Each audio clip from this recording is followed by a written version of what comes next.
grabar en esta computadora. Ya. Entonces, bueno, ya repitiendo un poco, eh, para el valor de A, para que el fluido sea incompresible, básicamente la condición que se tiene que cumplir es la que todos conocemos como esta de acá, ¿ya? Si esto se cumple, inmediatamente el fluido es incompresible. Que el fluido sea estacionario quiere decir que sea independiente del tiempo, ¿ya? En este caso, si nosotros vemos la expresión, sabemos rápidamente que el fluido es dependiente del tiempo porque aparece la T ahí, ¿ya? Por ende, un fluido no estacionario. El fluido es irrotacional, es otra condición, ¿ya? Que tiene que ver con esto, ¿ya? Que básicamente el producto crudo entre nabla y el campo de velocidad tiene que ser igual a un vector cero. ¿Qué quiere decir esto? Que el vector cero se puede escribir así, en tres dimensiones. En dos dimensiones, obviamente, va a ser solo uno, un cero, ¿ya? Así, ¿ya? La parte de acá de D, que es como la parte un poquito más latosa de hacer, básicamente ustedes tienen que comprobar la siguiente expresión. Ya, la voy a escribir, que es una propiedad que cumplen todos los campos de tipo vectorial, ¿ya? ¿Qué es eso que está ahí? ¿Cómo llegamos a eso? ¿O cómo podemos lograr calcular esto de acá y esto de acá? Para eso usamos la ecuación de Navier-Stokes. Entonces nosotros la ecuación de Navier-Stokes nos dice esto,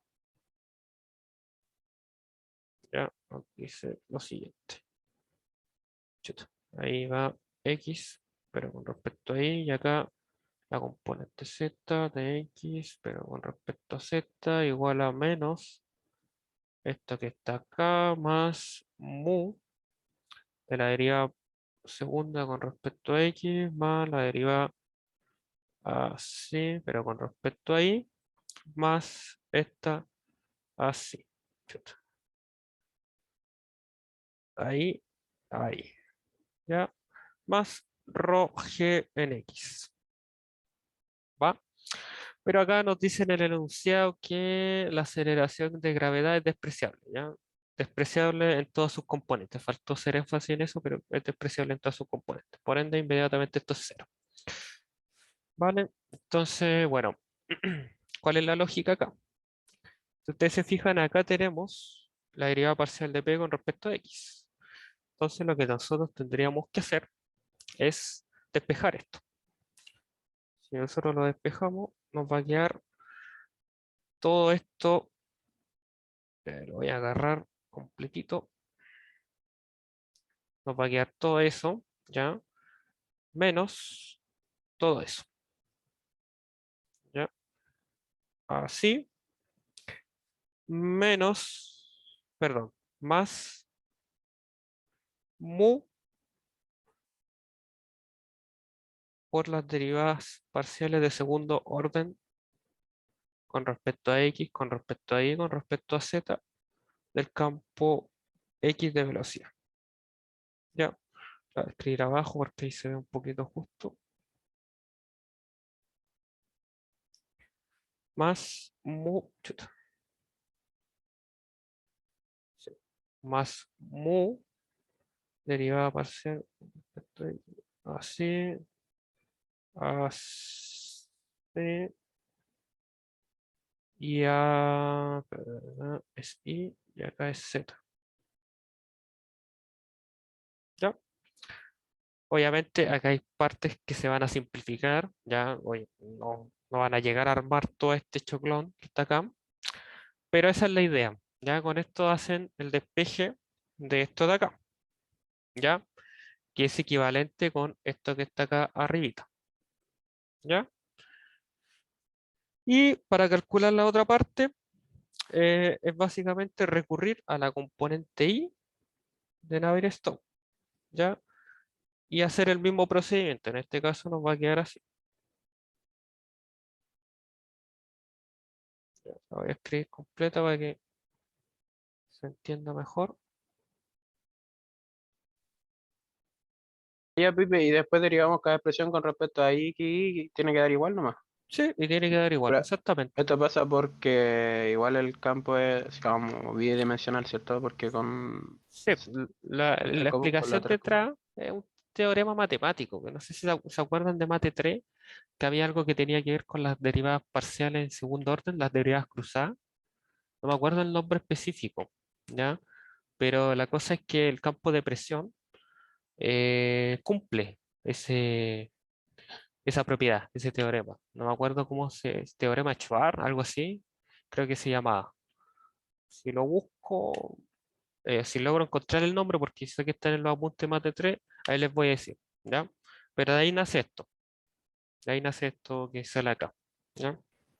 Ya, vale, vale. Entonces con eso ustedes pueden verificar rápidamente que si su campo de velocidad, porque esto al fin y al cabo, si ustedes se fijan a qué sale la componente X del campo de velocidad, ya está todo en función de eso. Entonces, dependiendo de cómo termine siendo desarrollado esto, ya a qué expresión lleguen, y después repliquen lo mismo para el caso de P con respecto a I, calculan lo que sale acá arribita, ya, y si les da igual, bien, o sea, el campo de velocidad es solución de Navier-Stokes. Si no, inmediatamente no lo es y no tienen necesidad de calcular el campo de presión, ¿ya? Eso. Eh, ya, entonces ahí replicar lo que está arribita nomás y eso. Ahora, algo importante, igual, una vez que verifiquen, ¿ya? Y les dé que el campo de velocidad es solución de Navier-Stokes, ¿ya? Si les da eso, lo que ustedes tienen que hacer después, básicamente, calcular ese campo de presión P, ¿ya? Ese campo de presión P de ahí. Entonces, para el caso de la componente X, ustedes van a tener algo como esto, ¿ya? Y aquí van a tener una función de X, de Y, de Z, por ejemplo, ¿ya? Una función que va a estar dada por las derivadas parciales del campo de velocidad, de cada una de las componentes del campo de velocidad. Y por el caso de acá van a tener algo parecido, ¿ya? Pero quizás van a tener, o sea, van a tener una función, pero va a ser distinta, ligeramente distinta, ¿ya? Acá, espérense, acá, eso está ahí, y aquí tendría que ser Y, ¿vale? Entonces, para resolver esto, una vez que verifiquen lo anterior, ¿ya?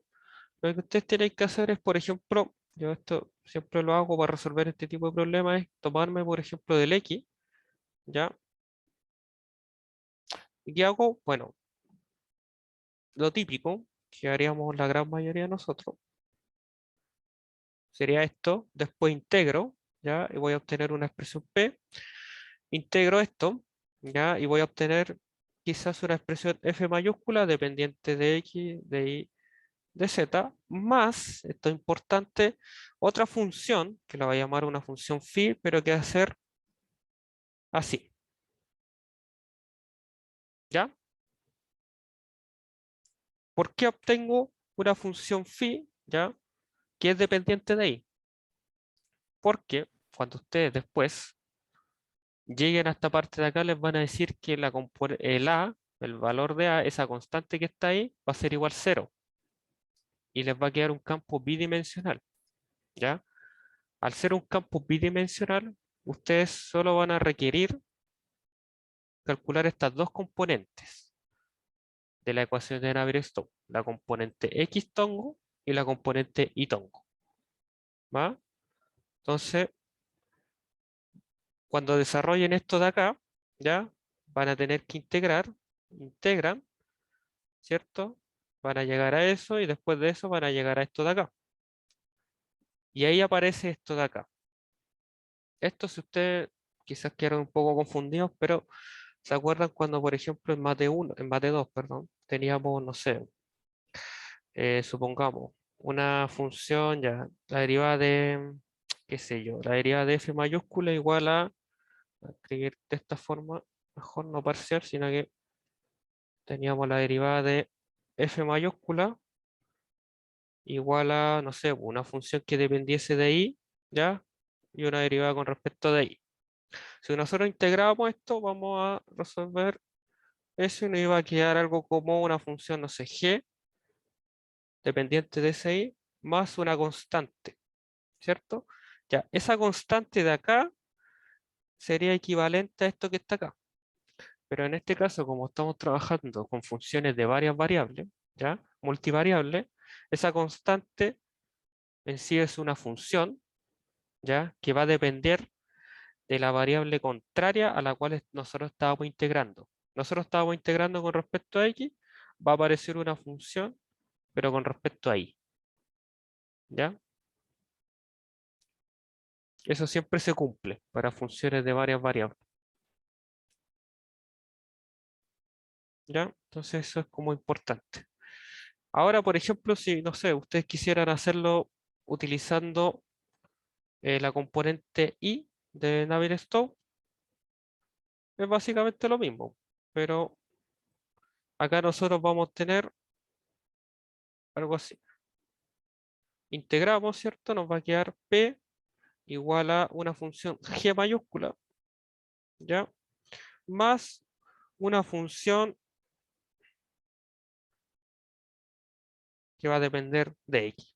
Como estábamos integrando con respecto a y, va a aparecer una función que dependa de la variable contraria a la cual estábamos integrando, es decir, la variable x, ¿ya? ¿Ven? Y esto de acá, si ustedes lo quisieran hacer acá, de esta forma, ¿ya? Y para encontrar esas funciones phi mayúscula y phi minúscula, que así las llamo yo, lo que tendría que hacer es básicamente tomar cualquiera, ¿ya? Tomar cualquiera. Por ejemplo, tomemos la primera que calculamos, que sería p igual a una función f y z más esto que está acá, ¿ya? Tomamos esa función y ahora calculamos su derivada, pero con respecto a la variable contraria, que sería así. Nosotros primero integramos con respecto a x, ¿ya? Teníamos eso originalmente, ahora nosotros a esta expresión de acá vamos a calcular la derivada parcial, pero con respecto a y, ¿ya? Y nos va a quedar, no sé, suponiendo que f también depende de y, va a quedar un f', x y z más un phi' de y. Y esto que está acá, ¿ya? Nosotros lo igualamos a esto que tenemos acá, ¿ya? A eso que está ahí. Igualamos y ahí podríamos encontrar cuánto es la función phi', ¿ya? Ese es como el desarrollo que hay que hacer de este tema. No sé si se entiende, muy confuso, un poco enredado. Yo Así es como, capté por lo menos. ya. Así es como se trabaja con esta función. Tal desarrollo de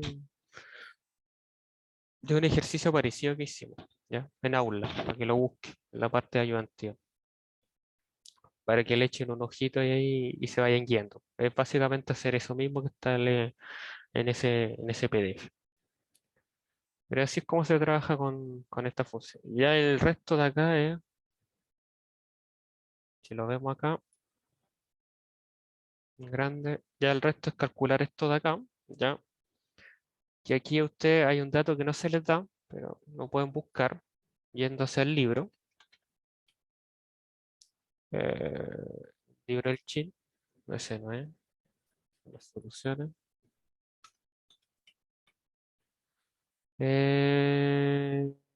¿Cómo se llama el libro este? Lo voy a buscar directamente mejor.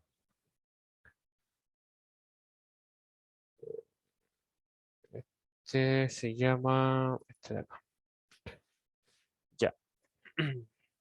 Si ustedes se van al capítulo 5, ya, ahí se van a...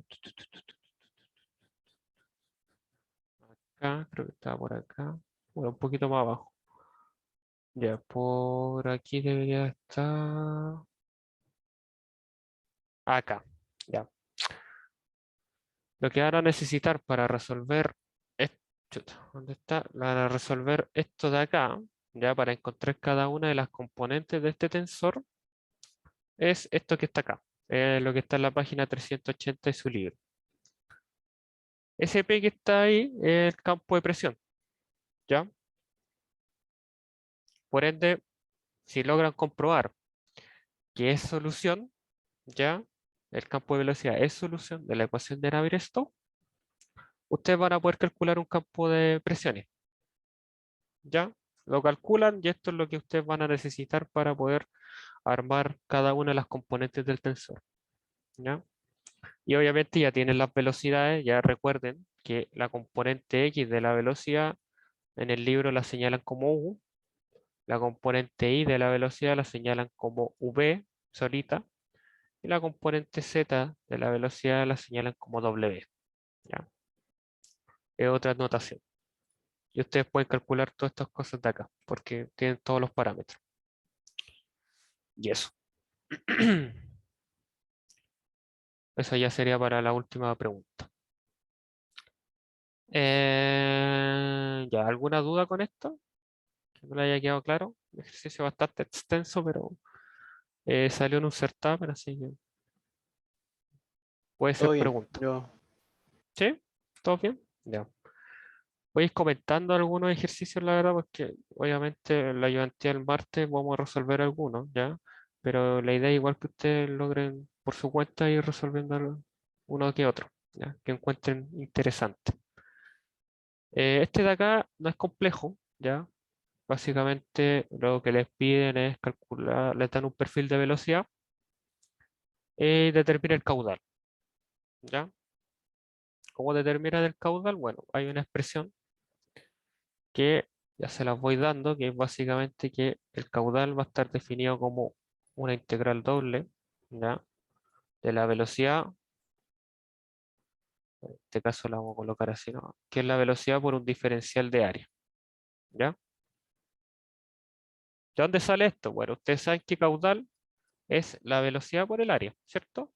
Pero como estamos en algo más integrado, o sea, nos dan en este caso que el perfil de velocidad es dependiente de un parámetro, ¿ya? Nosotros vamos a ir integrando cada una de esas lonjitas, ¿ya? Cada uno de de esos perfiles de velocidad y los vamos a ir sumando para calcular el caudal total, ¿ya? Aquí le podríamos colocar una sub t para decir que el caudal total. ¿Y cómo hacemos esa suma? Bueno, con integrales, ¿ya? Y esto que está acá.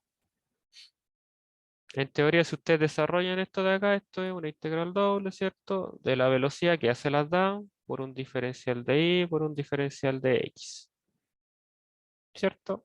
Y aquí pueden encontrar los límites de integración, ¿ya? Que son parámetros meramente geométricos, ¿ya? Acá si ustedes ven el dibujo, el y ya se los dan. El i va de 0 a 0,4. Chuta, me equivoqué acá. Ahí va de 0 a 0,4, ¿ya? Y el X es la componente que está hacia adentro. ¿O no? Sí. A ver, déjenme ver ahí. No, pues el X debería ser la que está hacia el lado. Esperen, ahí me equivoqué yo. Aquí no es un dx. Aquí. Ay, chuta, correcto. Ya, vamos de nuevo. El caudal estaría dado por una integral doble, ¿cierto? De b por un di por un dz.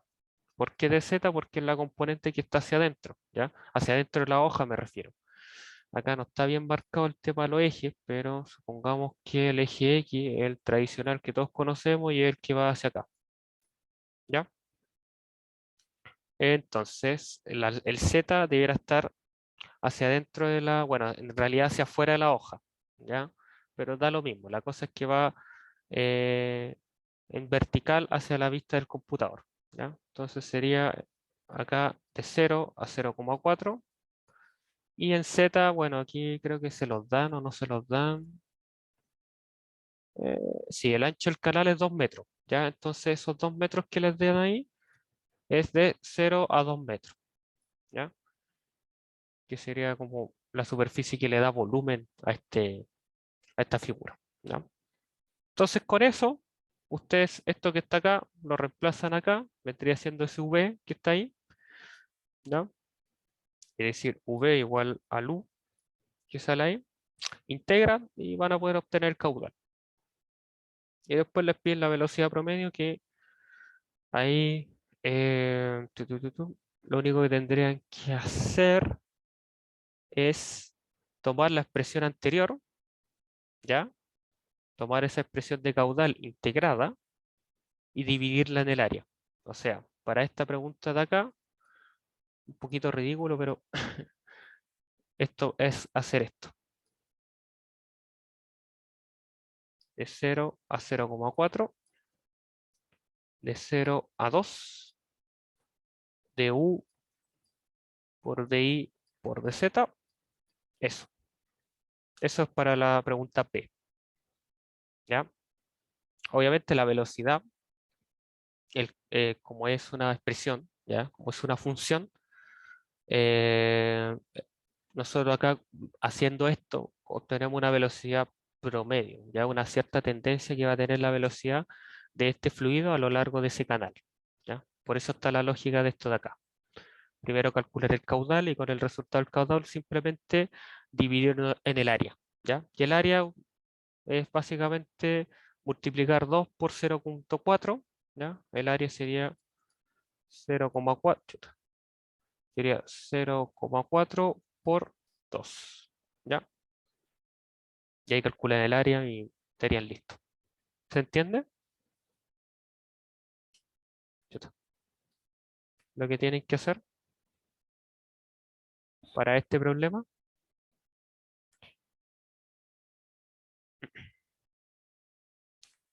o están confundidos.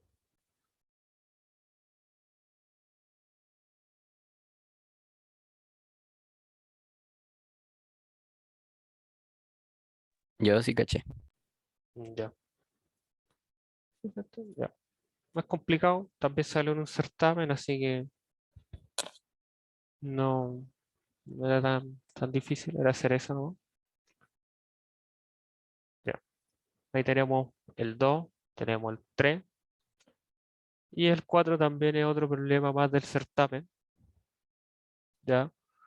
Así que, bueno, básicamente les pedía demostrar esta expresión de acá y para eso el profe les daba algunas ciertas condiciones, ¿ya?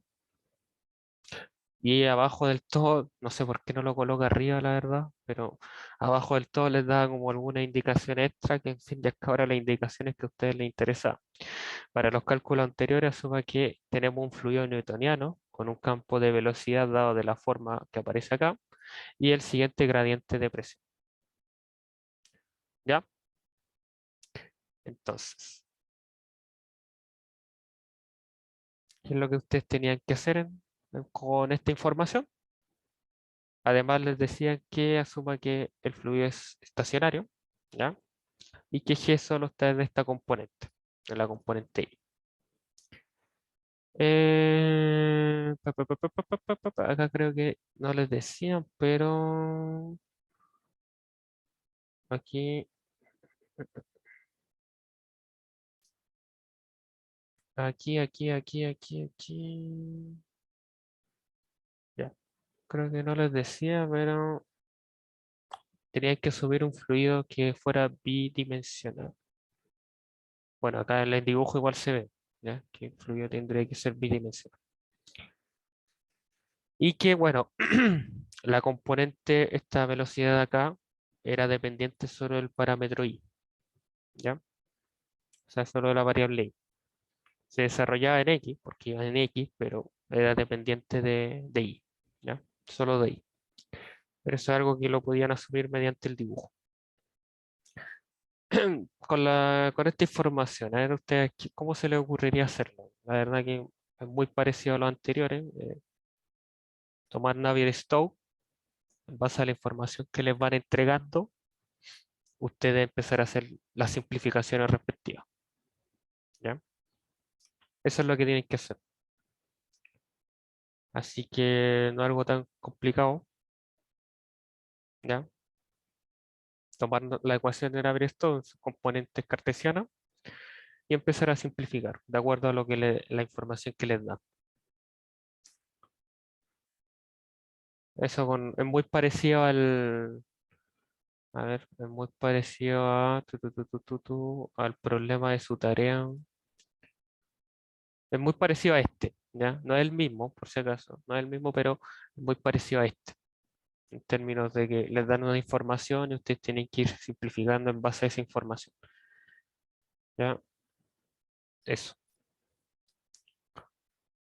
¿Qué más? Bueno, el problema 5 es muy parecido al problema 1 de su tarea, ¿ya? Pero este yo diría que un poquito más simple.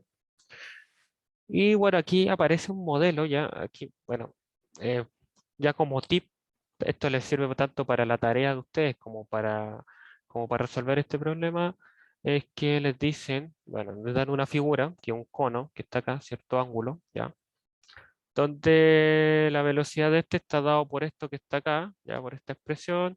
Si d es muy pequeño, obtenga una expresión, obtenga una forma analítica para la altura del material granular con las condiciones iniciales de h igual 0 y t igual 0. h 0, h igual 0 en t igual 0. Suponga un flujo incompresible. Lo que básicamente les dan a entender de que el d sea muy, pero muy pequeñito, ya prácticamente muy chiquitito, ¿ya? Es que esta figura se aproxima a un cono, ¿ya? Es básicamente, es casi un cono, ¿ya? Así que eso es lo que les están diciendo y eso les ayuda a simplificar un poco más el tema del cálculo. El cómo tendrían que proceder con este ejercicio, ¿ya? Básicamente recordarse que lo que entra va a ser igual a lo que va a salir, ¿ya? Para este caso. Entonces ahí ustedes tendrían que recurrir a la ecuación de continuidad. ¿Cuál es la ecuación de continuidad? Básicamente teníamos que, vamos a tener un diferencial de volumen, esto es volumen, men, dividido en el tiempo, y esto es lo mismo que un caudal que entra menos lo que sale, ¿ya? Entonces con esa diferencia, ustedes podrían calcular esto que está acá, ¿ya? Y recuerden que esto que está acá, un volumen, es un aspecto geométrico, por lo cual ese volumen que ustedes tienen ahí, lo pueden dejar en función de ese h que le están pidiendo que sea dependiente del tiempo, ¿ya? Y el por qué les dan esa simplificación de que es un d muy, muy pequeño, es básicamente para simplificar el cálculo en el sentido de que ahora el volumen que ustedes tienen que calcular, ¿ya? Equivale a un volumen de un cono. Por lo cual el volumen de un cono va a ser pi por el radio al cuadrado, ¿cierto? Por un h tercios, ¿ya? Entonces después si ustedes calculan esa diferencial de volumen con respecto al tiempo, el pi es una constante, podrían dejar todo en función de algún radio, ¿ya? Es decir, el h en función del radio o viceversa, el radio en función de h, ¿ya? Y bueno, en fin y al cabo, se activó el Sirio. Y entonces esto va a quedar de esta forma, por un tercio. Chuta, por un tercio, ¿ya? Eso es más que nada. Ahora, el radio también lo puedes dejar en función de h, ¿ya? Que si que el radio sea una expresión de h, que es lo que en teoría se espera que haga, ¿ya? Aquí yo lo simplifiqué un poco, lo puse de esta forma, más que nada para que me entendieran la idea. Pero ustedes cuando desarrollen el ejercicio, ¿ya? Encuentren una expresión para ese radio, pero que sea dependiente de h para poder calcular bien la derivada, ¿ya? Con respecto al tiempo. El cómo lo hacen ya es un tema bien geométrico, la verdad, pero básicamente el triángulo van a tener esto. Ya esta es la mitad de un triángulo, la mitad de un cono, ¿ya? El cono completo sería de esta forma, pero ahí vamos a mostrar solo la mitad. Y básicamente ustedes podrían decir que esto va a tener un cierto radio tanto y esto va a tener un radio R, ¿ya? Y aquí hay un ángulo teta, ¿ya? Ángulo teta.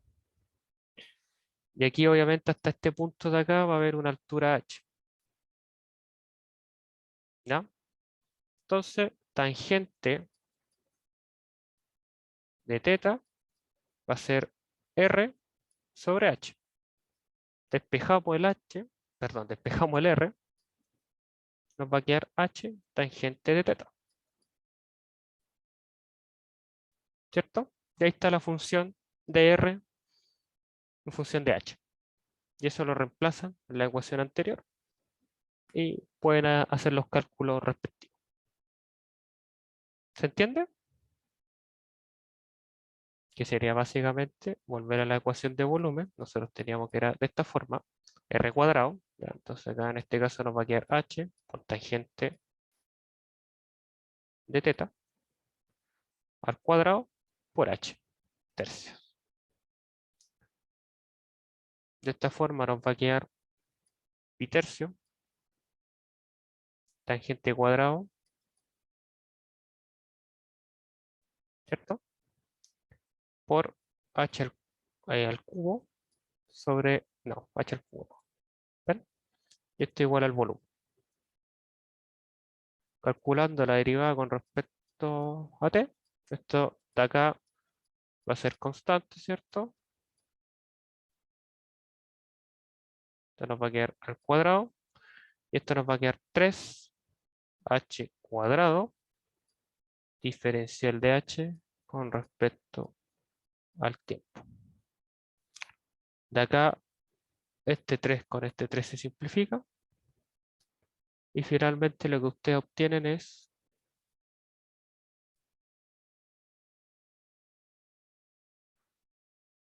nos va a quedar pi tangente cuadrado, ¿cierto? H al cuadrado por diferencial de h sobre t. Y ahí tendrían todo lo necesario. ¿Se entiende lo que hay que hacer? Esto, algo parecido tienen que hacer con su tarea. De hecho, prácticamente lo mismo, solo que cambian ahí los parámetros en sí que les dan. Pero la metodología es la misma. ¿Se entiende?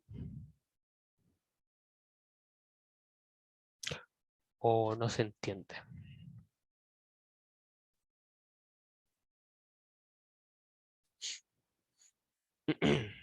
Alguien que me diga si es que entendió, si es que no, se repite.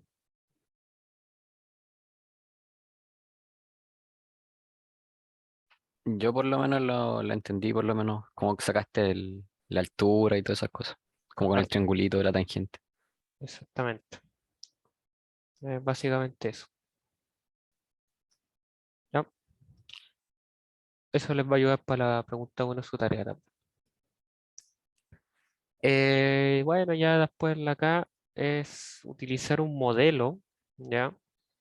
Que este modelo no sé si lo habrán visto con el profe, si no lo han visto, omitan la pregunta, ¿ya? Pero si la vieron, deberían estar en las PPTs de él, que es un modelo de, básicamente, que les permite calcular la fracción de volumen, ¿ya? Y el número de partículas. Hay varios modelos. Hay otro que se llama Marron Pierce, algo así, pero que tiene la misma funcionalidad. Obviamente, esos modelos están hechos para ciertas situaciones, para ciertas propiedades de partículas, ¿ya? Para ciertos casos experimentales, pero aquí se asume obviamente que este caso experimental, este modelo es válido, ¿ya? El de Richardson y Saki, ¿ya? No sé si lo habrán visto, ¿lo vieron o no con el profe? ¿O no vieron ningún modelo así como para el cálculo de fracción de volumen y número de partículas? Que recuerden. Me refiero al profe Sergio, porque la profe Viviana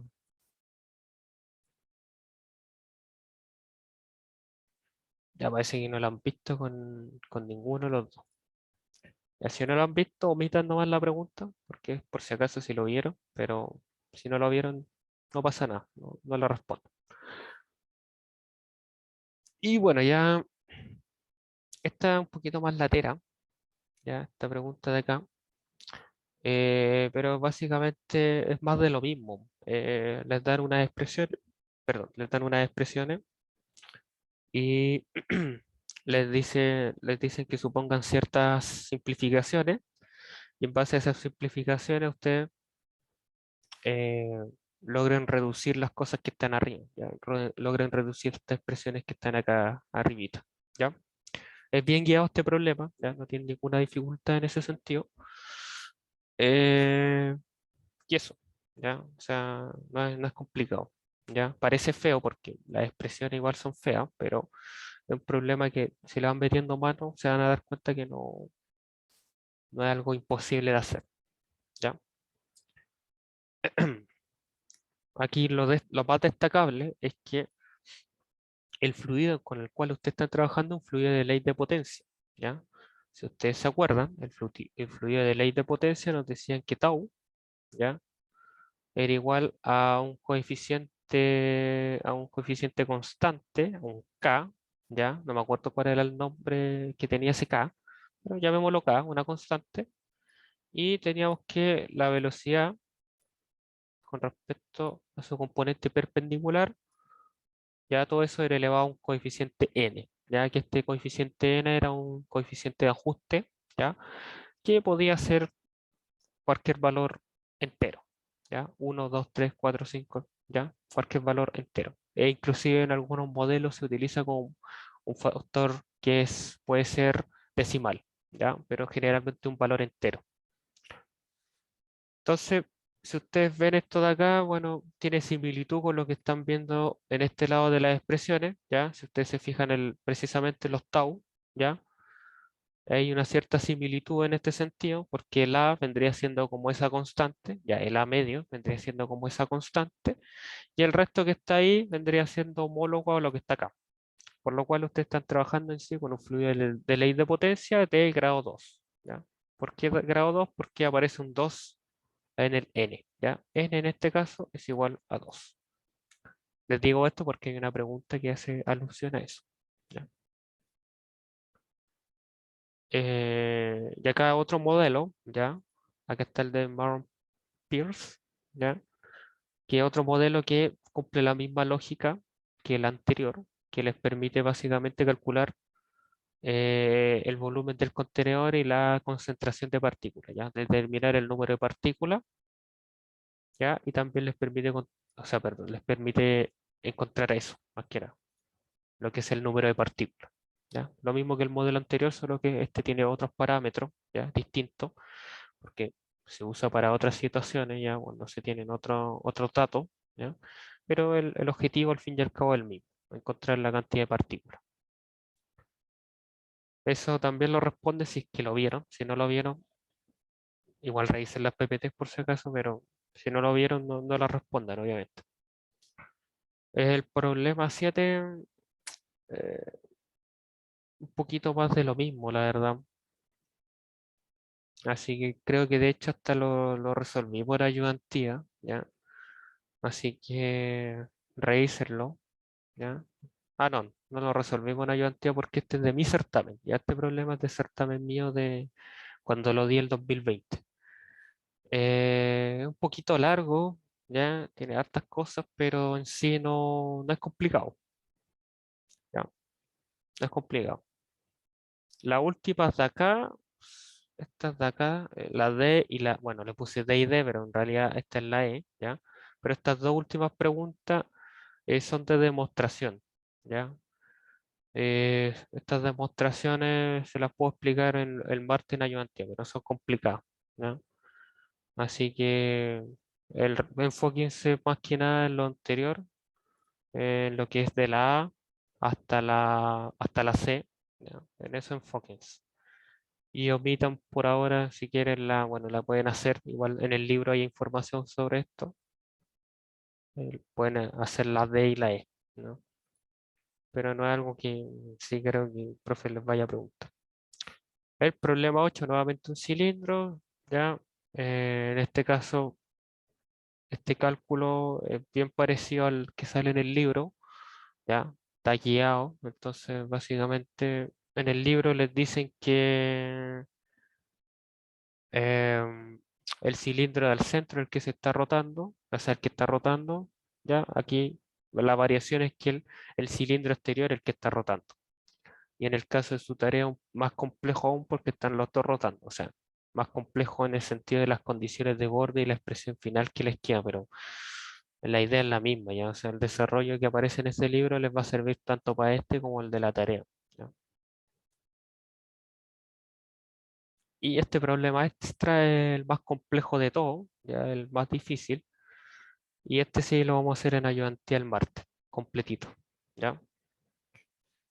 Aquí les expliqué a grosso modo cómo se hace, ¿ya? La idea es que los anteriores los pueden resolver, se tomen un tiempito, ¿ya? Yo sé que están con la tarea, pero les damos más problemas de esta forma para que ustedes los estudien, los revisen y si tienen dudas los pregunten, ¿no? Así que eso, en ayudantía vamos a volver a explicar el 1, ¿ya? Completo, nuevamente. Bueno, más que completo, vamos a explicar ciertas partes nomás, ¿ya? Que son importantes y vamos a explicar este problema de acá, el problema que les puse extra para resolverlo, ¿ya? Eso. ¿Qué más les voy a decir? Les voy a subir las soluciones de esto, por lo menos del problema 1 hasta el problema 8 y el 9, que es el extra, y lo vamos a resolver en ayudante.